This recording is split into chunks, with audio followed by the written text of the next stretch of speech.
Jadi yang pertama apa? Ketika orang tuh makan gula, maka dia sudah kecanduan. Bahkan saya pernah baca itu gula itu 8 kali kecanduannya lebih kuat daripada kokain.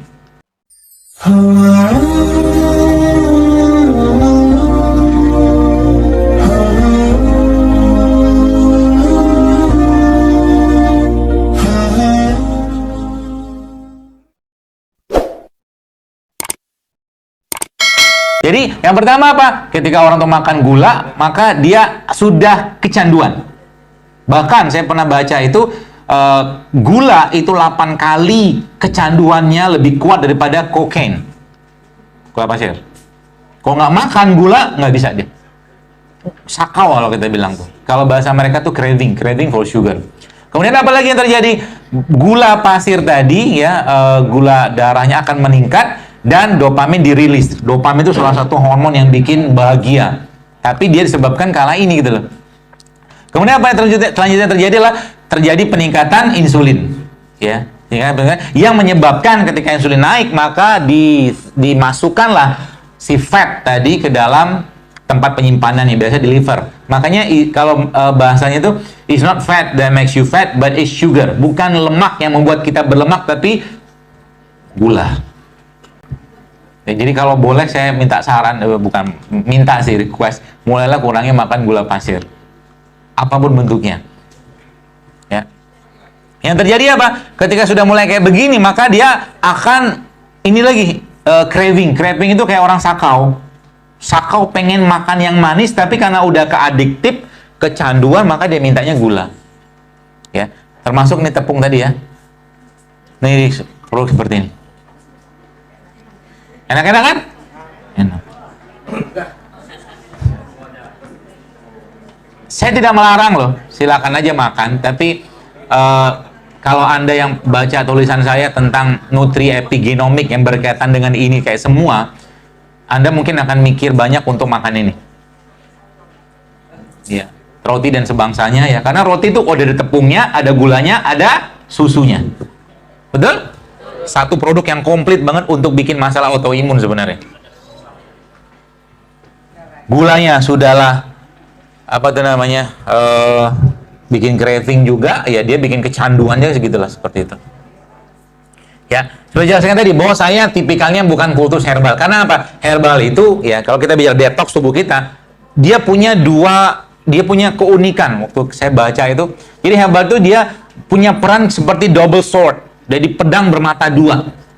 Karena dia tanya sama saya, dokter, saya baca nih penelitian, katakan, ternyata kunyit itu bisa bikin mandul. Jawaban saya Pak, iya, kalau Anda mandulnya seember. Iya benar, penelitian pada tikus ya. Tapi penelitian menyebutkan bahwa ternyata ya kalau kita bicara hadis lah gitu tuh.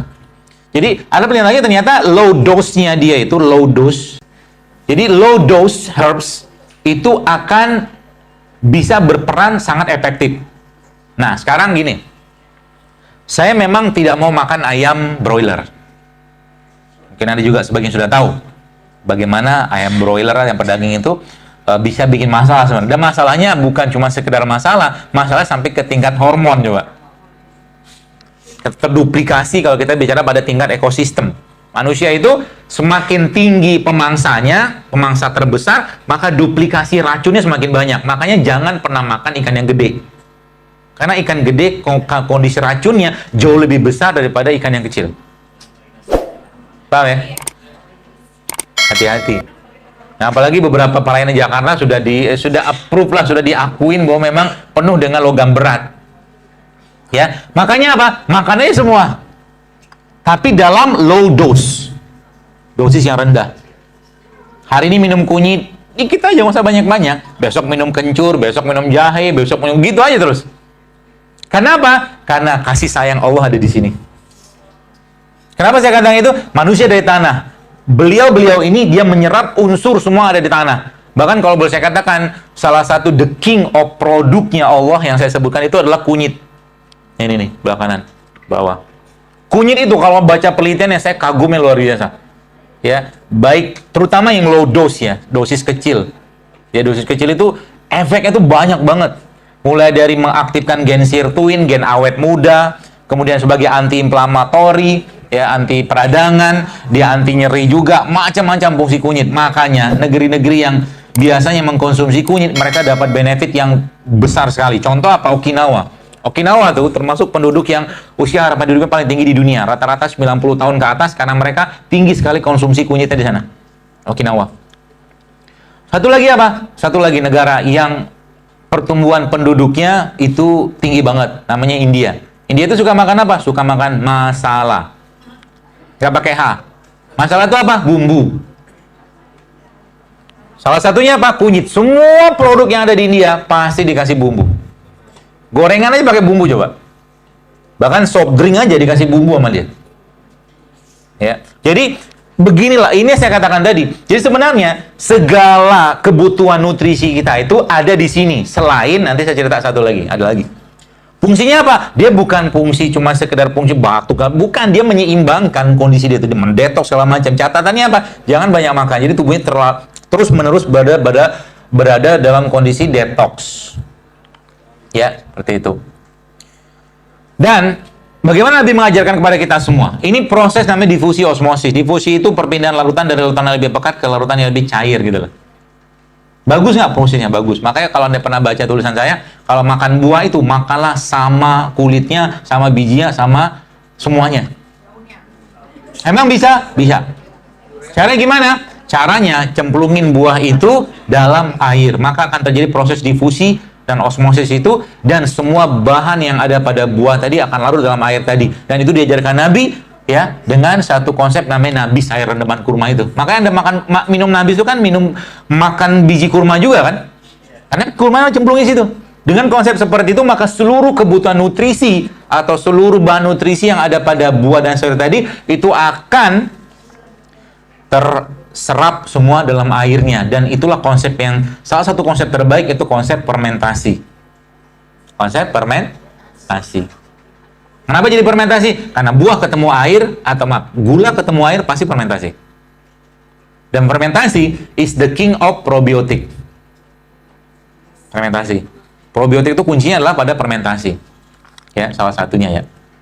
Jadi, bagaimana caranya kita membuat probiotik sini? Gampang, saudara. Semua, tapi nggak boleh banyak-banyak karena kalori lagi. Jadi, Anda kalau makan buah, contoh misalkan Anda makan apel atau pepaya, saya biasa suka pepaya tuh. Pepaya saya potong-potong, terus saya kasih sedikit saja madu. Sedikit saja. Itu akan jadi probiotik yang sebenarnya kalau Anda makan begitu, udah bisa kenyang sampai sore. Kenyang, karena dia akan membongkar lagi cadangan-cadangan energi yang ada pada tubuh kita. Dan kalau boleh saya katakan, salah satu kemahamurahannya Allah